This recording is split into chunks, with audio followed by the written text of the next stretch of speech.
Barishal city কর্পোরেশনকে আমি একটি পরামর্শ দিতে চাই। আপনারা যারা বরিশালের মানুষ আছেন দয়া করে কথাগুলো শুনবেন এবং আপনাদের মতামত জানাবেন। আপনারা ইতিমধ্যেই জানেন যে বরিশাল বিএম কলেজে আমরা গত কিছুদিন আগে অটো, সিএনজি এবং গ্যাসের চালিত যে গাড়ি আছে সেগুলি আটক করছিলাম, কারণ তারা সিটি কর্পোরেশনের অনুমতি ব্যতীত ভাড়া বৃদ্ধি করছে। তো আটক করার পরে আমরা বরিশাল সিটি কর্পোরেশনে দুই পক্ষই বসছিলাম। বসার পরে সিটি কর্পোরেশন একটা ভাড়া নির্ধারণ করে দিছে, যেটা আসলে এখন তারা মানতেছে না। তো একটা জিনিস বিবেচনা করে দেখলাম আসলে এখানে তাদেরও কিছু করার নাই। তারা আসলে ৫ টাকা ভাড়া দিয়ে বর্তমান যে বাজার পরিস্থিতি, তারা আসলে চলতে পারে না, তাদেরও এখানে দোষ না। আর এদিকে আমরা যারা সাধারণ মানুষ আছি, আমাদের যাদের প্রতিদিন ২-৩টা গাড়ি পরিবর্তন করা লাগে, তাদেরও ভাড়া দিয়ে পোষাইতেছে না। তো এটার আসলে একটা সমাধান দরকার।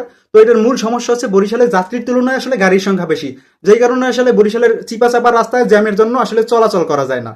তো বরিশাল সিটিতে বর্তমানে ২৬,০০০ গাড়ি আছে।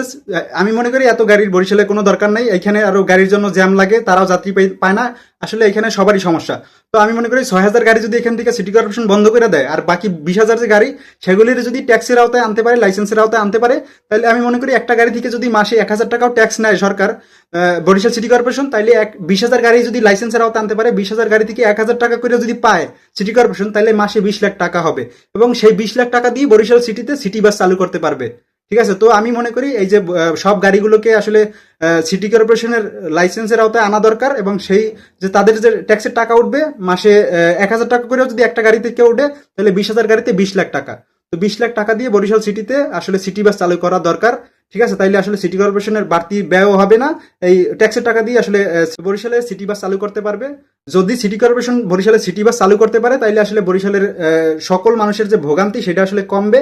আর এই যে মনে করেন, আমি মনে করি এটা যদি চালু করে বরিশাল সিটিতে সিটি বাস, তাইলে আমি মনে করি বরিশাল সিটি কর্পোরেশন সারা বাংলাদেশে প্রশংসা কুড়াবে, কারণ বাংলাদেশের আর কোনো সিটি কর্পোরেশনে সিটি বাস নাই। আর আমাদের এখন যারা প্রশাসক, যারা দায়িত্বে আছে, তারা যদি এইটা বাস্তবায়ন করে, তাইলে আমি মনে করি বরিশালবাসী তাদেরকে আজীবন মনে রাখবে।